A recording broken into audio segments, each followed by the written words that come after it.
Hello दोस्तों, एक बार फिर स्वागत है हमारे यूट्यूब चैनल पर। आज हम जिस सभ्यता की बात करेंगे वो भारत की सबसे प्राचीन सभ्यता है और विश्व के सबसे प्राचीन सभ्यताओं में से एक इस सभ्यता को माना जाता है। जिस समय आदि मानव खाद्य संग्राहक से खाद्य उत्पादक की ओर बढ़ रहे थे, उस समय हमारे भारत में एक नगरीय सभ्यता की विकास हो चुकी थी और हम अपने भारतीय होने पर गर्व करने लगे कि हमारे भारत का लोग पहले से ही सभ्य है। और उस समय अंग्रेज़ी सरकार जो थी और भारतीय इतिहासकार के द्वारा भी इस सभ्यता को विशेष रूप से जानने की कोशिश की गई। सबसे पहले हम देखते हैं कि भारतीय सभ्यता को जानने में इतना जिज्ञासा क्यों पैदा हुआ सबको। तो इसमें कुछ घटना महत्वपूर्ण है।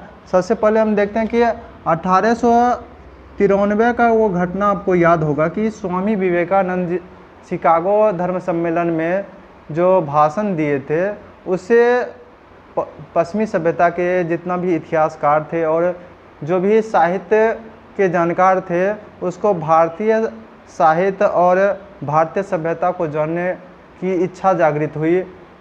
दूसरी ओर एक और घटना होती है 19वीं शताब्दी के अंत में। महात्मा गांधी जो हैं कि भारतीय होने के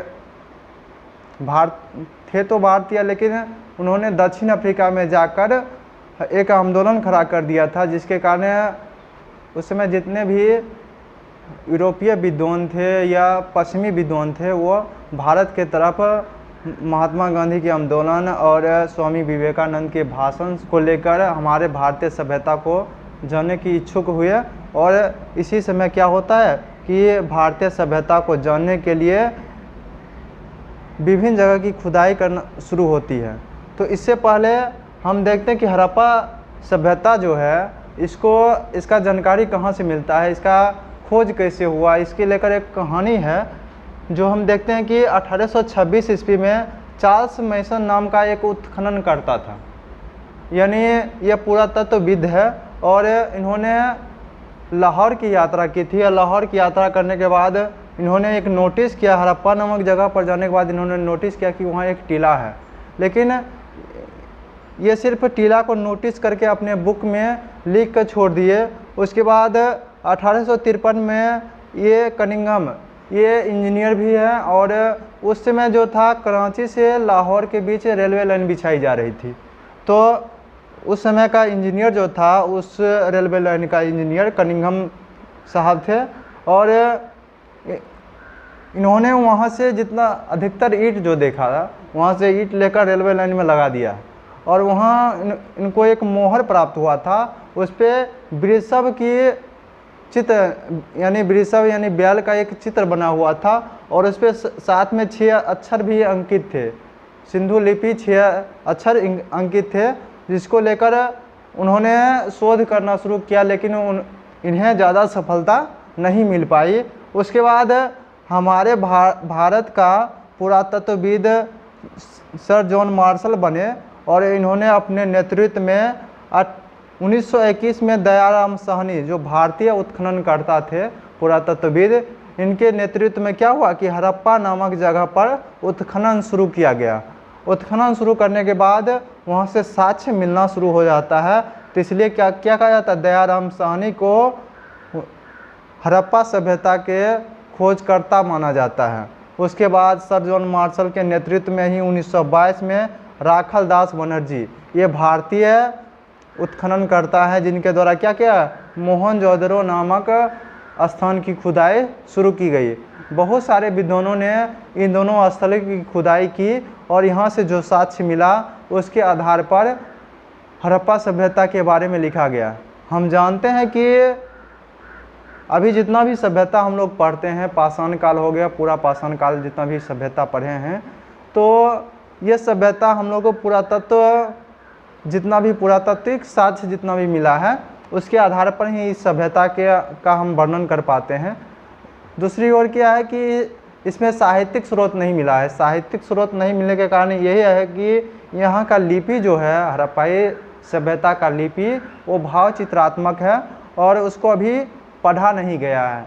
नहीं पढ़े जाने का कारण बहुत सारे हैं कि इस जितना भी लिपि है, लिपि हर एक जगह से लगभग अलग अलग ही लिपि मिला है और किसी लिपि को दोबारा प्रयोग नहीं किया गया है, तो इसलिए इसको पढ़ने में कठिनाई हो रही है। हम कोई भी अक्षर लिखते हैं तो उसमें कोई ना कोई लिपि दोबारा आ ही जाता है, लेकिन हड़प्पा सभ्यता का लिपि में दोबारा कोई भी लिपि का प्रयोग, कोई भी अक्षर का प्रयोग नहीं किया गया, इसलिए पढ़ने में दिक्कत हो रही थी।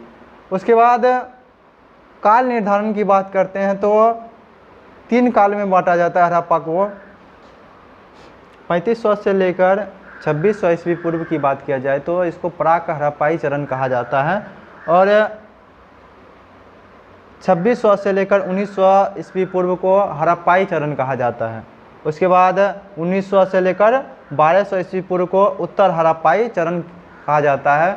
इसको अध्ययन के, और दूसरा है कि उत्खनन में जो स्थल प्राप्त हुए हैं उसके साक्ष्य के आधार पर इसका विभाजन किया गया है। इसके विभाजन, प्राक हड़प्पाई की बात किया जाए तो बहुत सारे विद्वानों का मानना है कि प्राक हड़प्पाई जितना भी स्थल है उससे ही क्या हुआ कि सभ्यता का विकास हुआ है। और ये जो सभ्यता देखते हैं कि वो 2600 से लेकर 1900 ईसा पूर्व तक जो हड़प्पाई सभ्यता है, इसको इसी में मूल रूप से हड़प्पाई सभ्यता का विकास हुआ था। और उसके बाद 1900 से लेकर 1200 ईस्वी पूर्व में जितना भी हड़प्पाई स्थल मिले हैं, उस स्थल से हड़प्पा के विघटन को दर्शाता है, यानी धीरे धीरे उसका विघटन हो रहा है। उस समय की सभ्यता की बात करते हैं तो अब 4 महत्वपूर्ण प्राचीन सभ्यता में से एक सिंधु घाटी सभ्यता है।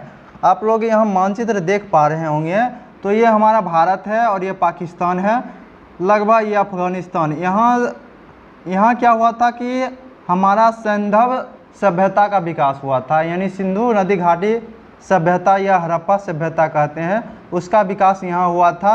उसके बाद यहाँ हम, ये जो अफ्रीका महादेश है, इसका एक देश है मिस्र, यहाँ पर एक सभ्यता का विकास हुआ था और इसको मिस्र की सभ्यता या नील नदी की सभ्यता कहते हैं।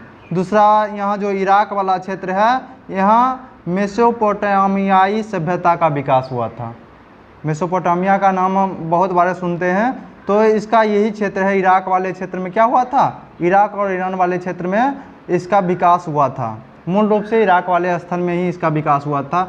इसके बाद हम यहाँ देखते हैं कि यूरोप में ये जो स्थान है, ग्रीक जो अभी देश चल रहा है, वहाँ से ग्रीक की सभ्यता या इसको यूनान की सभ्यता कहते हैं, इसका यहाँ विकास हुआ था। और इधर एक बात करते हैं तो इधर चीन की सभ्यता का विकास हुआ था। तो मूल रूप से ये जो पुरानी 5 सभ्यता है उसमें भारतीय सभ्यता यानी सिंधु घाटी सभ्यता जो है, इसका क्षेत्रफल बहुत ज़्यादा था। इन चारों सभ्यता के तुलना में इस सभ्यता का जो क्षेत्रफल था वो बहुत ज़्यादा था। यहाँ तक देख सकते हैं कि अभी जो भारत का नक्शा है उसका 1/3 भाग में सिंधु घाटी सभ्यता इसी था। हम भारत के नक्शे में उसको हम बताएंगे। तब तक हम देखते हैं कि ये 5 सभ्यता में सिंधु घाटी सभ्यता जो है वो सबसे बड़ी सभ्यता थी और ये सब छोटी छोटी सभ्यता थी। इसके बड़े होने के कारण यहाँ भिन्नता बहुत ज़्यादा होगी। जैसे ही बड़ा होगा, जैसे हमारा देश है वो बहुत बड़ा है, इसलिए यहाँ बहुत सारे भिन्नताएं पाई जाती है। लेकिन जितना भी इधर सभ्यता का विकास हुआ है उसमें भिन्नताएं नहीं थी और छोटे से क्षेत्र में इस सभ्यता का विकास हुआ था, इसलिए ये तीनों सभ्यता की लिपि पढ़ी गई। लेकिन भारतीय सभ्यता जो है, सिंधु घाटी सभ्यता की लिपि अभी तक नहीं पढ़ी जा सकी है। जैसे ही हम लोग हड़प्पा सभ्यता की उत्पत्ति की बात करेंगे तो उत्पत्ति संबंधित अलग अलग विद्वानों का अलग अलग मत है। जैसे हम बात करते हैं कि मेसोपोटामियाई उत्पत्ति की बात करते हैं तो गॉर्डन चाइल्ड महोदय, G.H. मैके, क्रेमर और मार्टिमर व्हीलर जो है, ये महोदय का मानना था कि सिंधु नदी घाटी सभ्यता का जो विकास हुआ है मेसोपोटामियाई सभ्यता से ही व्यक्ति क्या किए, माइग्रेशन करके सिंधु नदी घाटी के तरफ आए और यहाँ पे आके हड़प्पा जैसे नगरीय सभ्यता का विकास किया।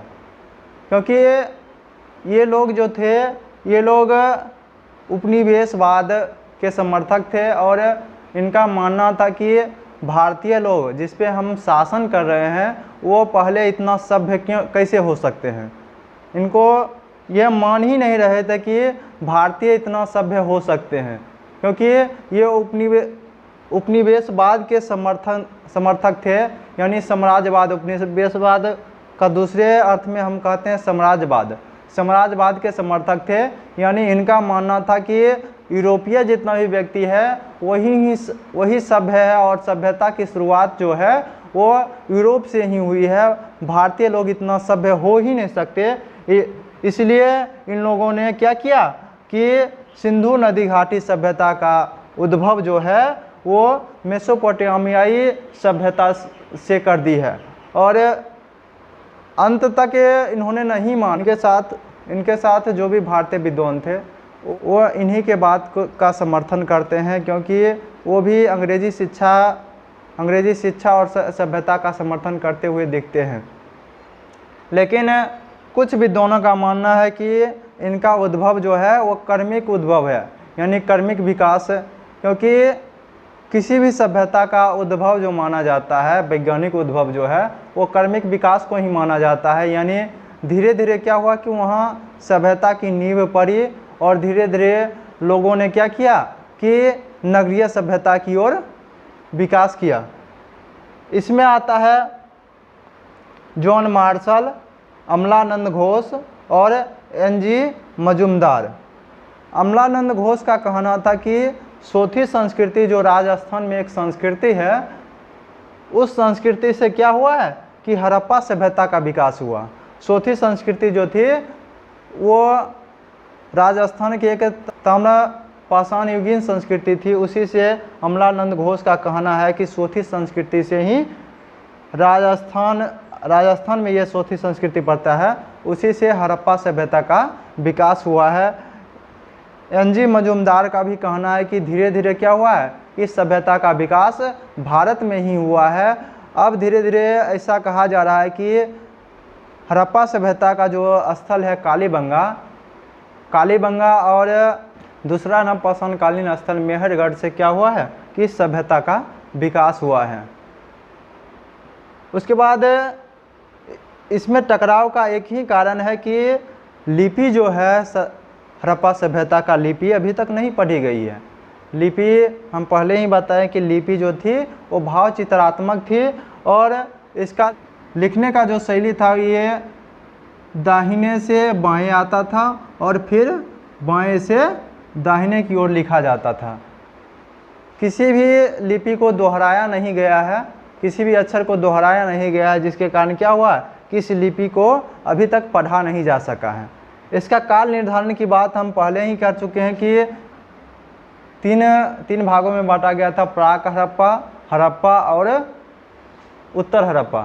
तो हड़प्पा का मूल रूप से जो माना जाता है, एनसीईआरटी जो मानता है, एनसीईआरटी का कहना है कि 2500 ईस्वी पूर्व से लेकर 1800 ईस्वी पूर्व तक इस सभ्यता का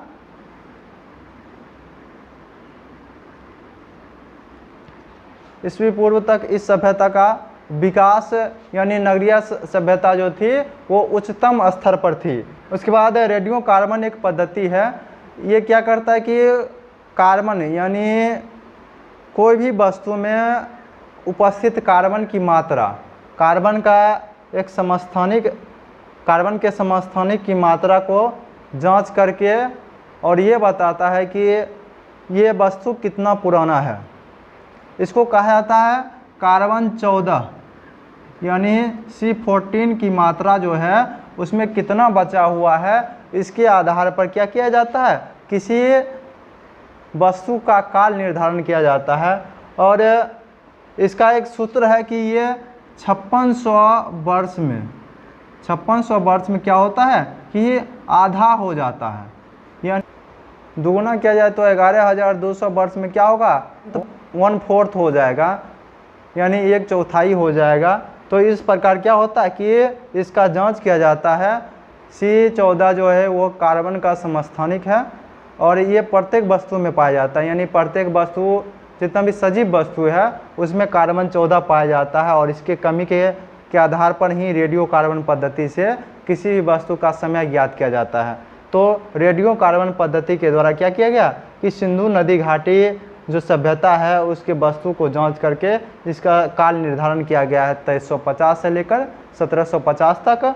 और एनसीईआरटी का मानना है, एनसीईआरटी भी सभी विद्वान और रेडियो कार्बन पद्धति जो है इसको लेकर इसका निर्धारण किया है 2500 से लेकर 1800 ईस्वी पूर्व तक।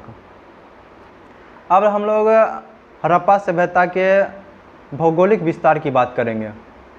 सबसे पहले हम देखते हैं मानचित्र पर, हम देख लेते हैं कि मानचित्र पर इनका विकास जो है वो कहाँ से कहाँ तक था।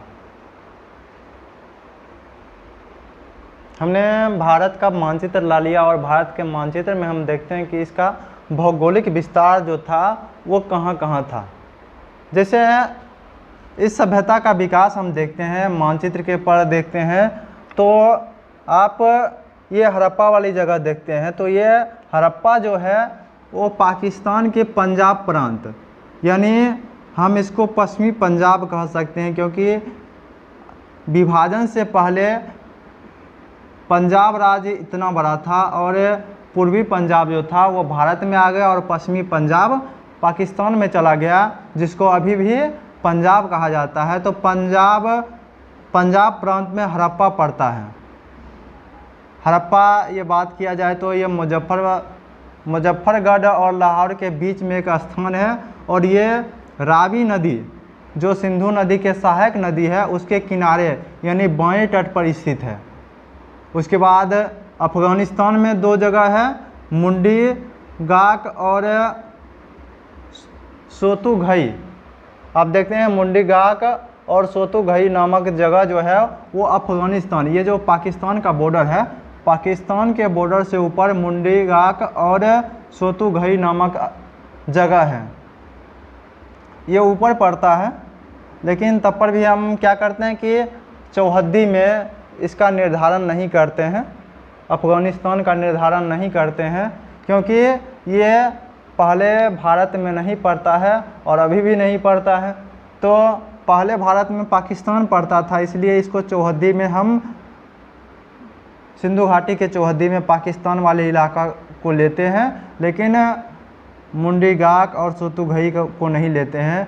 अगर सोतुघई को ले लेंगे तो क्या होगा, सबसे उत्तर में सोतुघई हो जाएगा। उसके बाद यहाँ मोहनजोदड़ो की बात करते हैं तो ये मोहनजोदड़ो सिंधु नदी इधर से आ रही है, तो सिंधु नदी के दाहिने तट पर स्थित है और चहुंदरो बाएं तट पर स्थित है। इसी के बगल में चहुंदरो के जस्ट बगल में है कोट दीजी और एक और जगह है अमरी। उसके बाद इससे थोड़ा दूर और ये जो चहुंदरो है, मोहनजोदड़ो है, ये सब क्या है कि पाकिस्तान के सिंध प्रांत में स्थित है।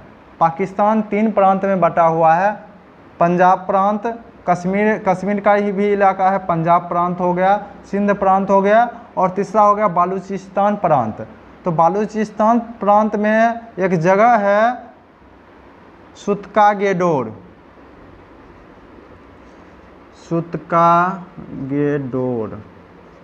ये जो जगह है ये पाकिस्तान का नक्शा हम यहाँ बनाते हैं इसे करके, तो इस नक्शा में इस जगह पे आता है, इस जगह पर, इसलिए इसको क्या कहा जाता है कि सिंधु नदी घाटी के इसको पश्चिमी छोर कहा जाता है। हम इसका निर्धारण अगर कहते हैं, दिशा का निर्धारण अगर करेंगे तो दिशा का निर्धारण ऐसे होता है कि आप नॉर्थ ऊपर मिलेंगे, साउथ नीचे और इधर हो जाता है वेस्ट और इधर ईस्ट हो जाता है। उसके बाद भारत की बात करते, पाकिस्तान में हो गया मोहनजोदड़ो, हड़प्पा हो गया, चहुंदरो हो गया, कोट दीजी हो गया और सुतकागेडोर हो गया और एक अमरी हो गया। भारत की बात करते हैं तो भारत में ये पंजाब राज्य है। सबसे पहले ऊपर से शुरू करते हैं, जम्मू कश्मीर 2 भागों में बट गया है। एक हो गया जम्मू कश्मीर, दोनों केंद्र शासित प्रदेश है, तो फिर भी अभी भी मांडा जो है वो जम्मू कश्मीर में ही पड़ता है और ये केंद्र शासित राज्य बन गया है। तो हम मांडा की जगह अगर बात करेंगे तो जम्मू कश्मीर केंद्र शासित राज्य में पड़ता है। दूसरा जगह है रोपड़। रोपड़ जो है वो भारत के पंजाब राज्य में पड़ता है। यहाँ हरियाणा में 3 जगह है, राखी गढ़ी है, उसके बाद भगवानपुरा और बनावली, 3 जगह जो है वो हरियाणा में है। इसको हम एक पैराग्राफ में लिखा भी देंगे। आप लोग जब भी पढ़ाई करने के लिए बैठे हैं, ऑनलाइन पढ़ाई करने के लिए, तो अपने साथ कॉपी लेकर भी बैठा के, कॉपी पेन लेके बैठिए, ताकि जो आपको ज़रूरी लगे और जो बात नहीं लगे उसको नोट करते जाए, ताकि क्या हो कि पुनः देखने के बाद आसानी से याद हो जाए। क्योंकि आप सिर्फ पढ़ते जाएंगे तो क्या होगा कि धीरे धीरे वो साफ होते जाता है। 1 सप्ताह के बाद वो लगभग साफ हो जाता है। तो आप अगर उसको पुनः अगर देख लेते हैं तो क्या होगा कि याद करने में ज़्यादा आसानी होगा। और किसी का भी रिवीजन होता है, रिवीजन जब तक नहीं कर पाते हैं आप, तब तक क्या होगा कि वो याद नहीं हो पाएगा। इसलिए आप एक कॉपी और पेन लेकर बैठे, ताकि क्या हो कि जो भी नया चीज़ लगे या सभी चीज़ नया लग रहा है तो आप उसको नोट डाउन करते जाएं। लेकिन तत्काल इसको आप अभी देखना है, हम इसका नोट डाउन भी कराएंगे। उसके बाद यूपी में एक जगह है आलमगीरपुर। इसके बारे में हम पढ़ेंगे कि ये जो है ये सिंधु नदी घाटी के पूर्वी छोर था। उसके बाद राजस्थान की बात करते हैं तो राजस्थान में हनुमानगढ़ जिला के पास कालीबंगा जगह है। उसके बाद सोथी की हम बात कर रहे थे अभी, जो अमलानंद घोष जिसके बारे में बता रहे थे, ये इस जगह पड़ता है सोथी। उसके बाद गणेश्वर, इसका भी खोज क्या हुआ था, ये इसको प्राक हड़प्पाई चरण कहा जाता है। ये दोनों जो है ये तीनों कालीबंगा, सोथी और गणेश्वर तीनों जो जगह है इसको प्राक हड़प्पाई चरण कहा जाता है। और बहुत सारे विद्वानों का मानना है कि इसी जगह से क्या हुआ कि हड़प्पा सभ्यता का क्रमिक उद्भव हुआ है। उसके बाद हम इधर आ जाते हैं मध्य प्रदेश में। तो मध्य प्रदेश में कायथा और नवदा टोली, इसको हम ताम्रपाषाण काल में भी पढ़े थे। ये भी क्या है कि हड़प्पाई चरण के उत्तरी, हड़प्पा के 3 चरण हम बात किए, 3 चरण में जो है उत्तर हड़प्पाई चरण में ये दोनों स्थान आता है, नवदा टोली और कायथा। इसको ताम्रपाषाण काल में भी पढ़े थे। उसके बाद गुजरात में 4 जगह, ये जितना भी जगह है इतना ही जगह नहीं, बहुत सारे। अभी तक क्या हुआ कि भारत और पाकिस्तान मिलाकर, यानी कुल हड़प्पा सभ्यता की बात किया जाए तो अभी तक 2800 लगभग स्थल खोजा जा चुका है। 2800 स्थल अभी तक खोजा जा चुका है। इसमें से केवल 5% स्थल का ही खुदाई हो पाया है, वो भी पूर्ण रूपेण से खुदाई नहीं हो पाया है। तो ये जितना भी स्थल है ये सब महत्वपूर्ण स्थल है, जो परीक्षा के दृष्टिकोण से ज़्यादा महत्वपूर्ण रखता है। उसी स्थल को हमने इस मैप पे लिया है और लिखाएंगे भी उतना ही स्थल, जितना इस स्थल के जितना स्थल के बारे में हम लोग चर्चा करेंगे उतना ही स्थल हम नोट डाउन भी करेंगे। क्योंकि ज़्यादा स्थल का जिक्र हम जैसे ही करते हैं तो क्या होगा, एक बहुत सारा तथ्यों का जमाव हो जाएगा और उतना तथ्य याद करना, क्योंकि दूसरे विषय को भी ध्यान रखना है। सिर्फ इसी विषय पर अगर ध्यान दे देंगे तो क्या होगा, दूसरे विषय गड़बड़ हो जाएगा। तो इसलिए आप लोग क्या करें कि जो संभव हो उतना ही नोट डाउन करें, और धीरे धीरे लगातार पढ़ाई करने के बाद ही क्या होगा कि आपको बहुत सारे स्थल भी याद हो जाएगा और वहाँ कौन कौन से पुरातात्विक चीज़ पाया गया है उसके भी बारे में भी जानकारी मिल जाएगी। तो आप लगातार, क्योंकि पढ़ाई जो है वो लगातार करने की चीज़ है। हम लोग गलती करते हैं कि सिंधु घाटी सभ्यता को सीधे पढ़ना शुरू करते हैं और उससे पहले की संस्कृति को नहीं पढ़ पाते हैं। तो इसके बारे में विशेषता हम जान ही नहीं पाएंगे कि आखिर सिंधु घाटी सभ्यता है क्या। क्योंकि जिस समय नवपाषाण काल स्थल बहुत सारी जगह चल रहा था, ताम्रपाषाण कालीन स्थल चल रहा था, उस समय भारत में क्या हुआ, एक नगरीय सभ्यता का विकास हो चुका था। गेडोर ये जो स्थल है, ये गुजरात वाला स्थल, इसको दो भागों में बांटा जाता है गुजरात को। ऊपर वाला को कहा जाता है कच्छ का प्रदेश, और नीचे कहा जाता है काठियावाड़। तो कच्छ का रण में जो है, रण वाले नीचे वाला जगह में जो है, उसमें धौलावीरा और सूतका गेडोर है। उसके बाद रंगपुर और लोथल जो है, ये काठियावाड़ क्षेत्र में पड़ता है। आप देखेंगे कि सूतका गेडोर जो है और लोथल है, ये सिंधु नदी घाटी के गोदीबारा यानी बंदरगाह था। यहीं से क्या हुआ कि पतन था। इसको 3 नाम से जाना जाता है, गोदीबारा, बंदरगाह और पतन। यहाँ से गोदीबारा का चिन्ह मिला है, और इससे पता लगता है कि यहाँ से क्या हुआ कि नाव के द्वारा व्यापार होता था। तो आप देख सकते हैं कि भारत के नक्शे पर, और हम इसका निर्धारण अगर करेंगे, चौहद्दी निर्धारण कर रहे हैं, मांडा, आलमगीरपुर, दाइमाबाद भूल गए हम, ये महाराष्ट्र में पड़ता है। इसको हड़प्पा सभ्यता का सबसे दक्षिणतम स्थल माना जाता है, और दाइमाबाद जो है वो उत्तरी हड़प्पाई चरण का स्थल है। दाइमाबाद से सूतका गेडोर की बात करेंगे तो इस टाइप, ये जो है ये सिंधु नदी घाटी था, यानी पूरब में आलमगीरपुर, उत्तर में मांडा, दक्षिण में दाइमाबाद, और पश्चिम की बात करते हैं तो पश्चिम में सूतका गेडोर। एक बार और देख लेते हैं, मांडा जो है वो जम्मू कश्मीर केंद्र शासित राज्य में पड़ता है। दूसरा आलमगीरपुर पूरब में जो है वो उत्तर प्रदेश में पड़ता है, उत्तर प्रदेश के मेरठ जिला के पास पड़ता है। उसके बाद दाइमाबाद ये महाराष्ट्र राज्य में अहमदनगर ज़िले के पास पड़ता है, और सूतका गेडोर जो है पश्चिमी वाली स्थल, वो पाकिस्तान के बालूचिस्तान प्रांत का एक जगह का नाम है सूतका गेडोर। तो ये चारों स्थल जो था वो सिंधु नदी घाटी सभ्यता का चौहद्दी था। तो अब हम इसको नोट डाउन भी करेंगे, यानी कौन सा जगह कहाँ पड़ता है उसके बारे में हम लिखेंगे। तो हम लोग भौगोलिक विस्तार को देखते हैं। भौगोलिक विस्तार, विस्तार में सबसे पहले जिस देश से कम है उस देश को हम देखते हैं, अफ़गानिस्तान। अफ़गानिस्तान से 3 जगह है। अफ़गानिस्तान में है बदखसा स्थल है, यहाँ से लाजवर्द मणि का व्यापार किया जाता था।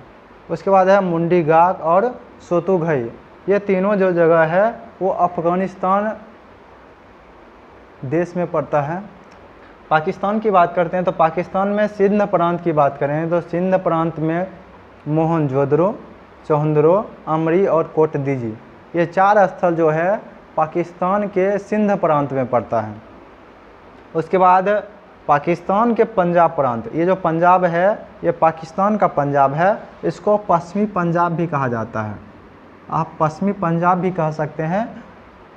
इससे क्या हुआ कि हड़प्पा नामक स्थल पश्चिम पंजाब में पड़ता है, यानी पाकिस्तान के पंजाब प्रांत में पड़ता है। और तीसरा जो प्रांत है बालूचिस्तान प्रांत में सूतका गेडोर, ये जो है ये सिंधु नदी घाटी के पश्चिमी छोर है। उसके बाद भारत की बात करते हैं तो JNK यानी जम्मू एंड कश्मीर केंद्र शासित प्रदेश में मांदा।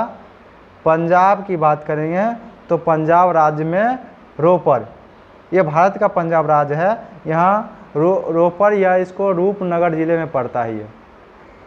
उसके बाद हरियाणा की बात करेंगे तो हरियाणा में बनावली, राखीगढ़ी और भगवानपुरा, ये 3 स्थल जो है वो भारत के हरियाणा राज्य से संबंधित है। कुछ विद्वानों का मानना है कि भगवानपुरा से ही क्या हुआ है कि सिंधु नदी घाटी सभ्यता का विकास हुआ है। अलग अलग विद्वानों का अलग अलग मत है। तो एक विद्वानों का कहना था कि भगवानपुरा से भी क्या हुआ है कि सिंधु नदी घाटी सभ्यता का विकास हुआ है। और जिस भी नगर की हम बात करेंगे कि यहाँ से सिंधु नदी घाटी सभ्यता का विकास हुआ है वो प्राक हड़प्पाई चरण का स्थल होगा। जैसे राजस्थान की बात करते हो तो राजस्थान में कालीबंगा, सोथी और गणेश्वर।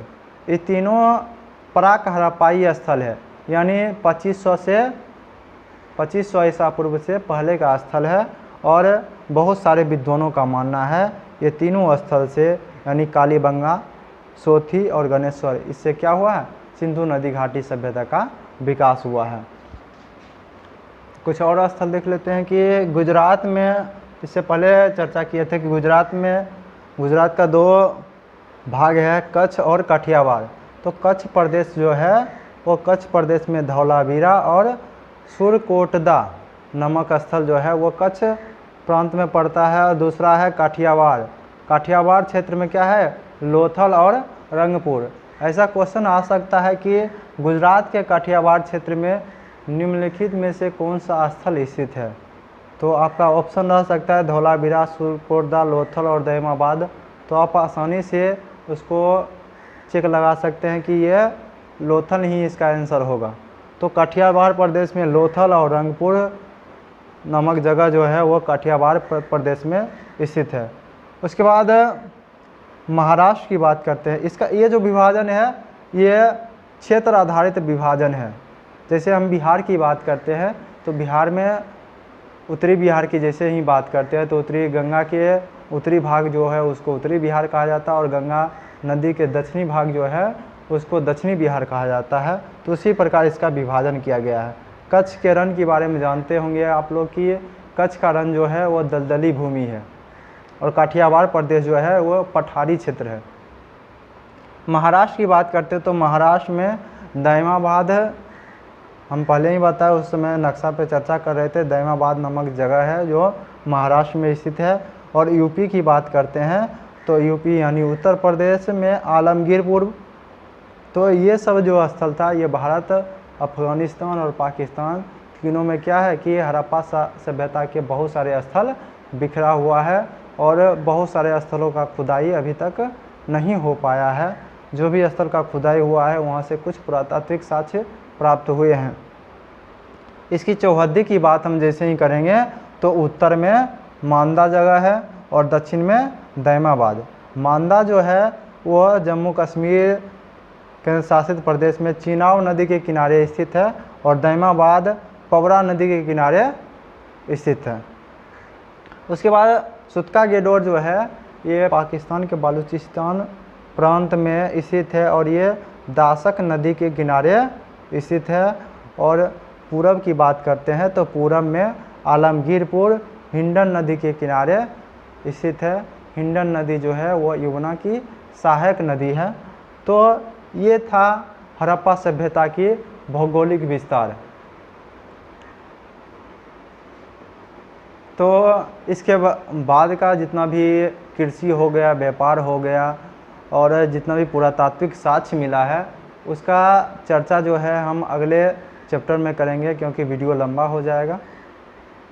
धन्यवाद, आप हमारा चैनल देखते रहिए। इसके बाद का वीडियो हम जल्द जारी करेंगे और लगातार देखने के लिए हमारे चैनल को सब्सक्राइब कीजिए ताकि आपको लगातार वीडियो मिलता रहे। और हम पहले भी बताएं कि जो पढ़ने वाले विद्यार्थी हैं उसको ये शेयर करें ताकि वो भी इसका लाभ ले सके।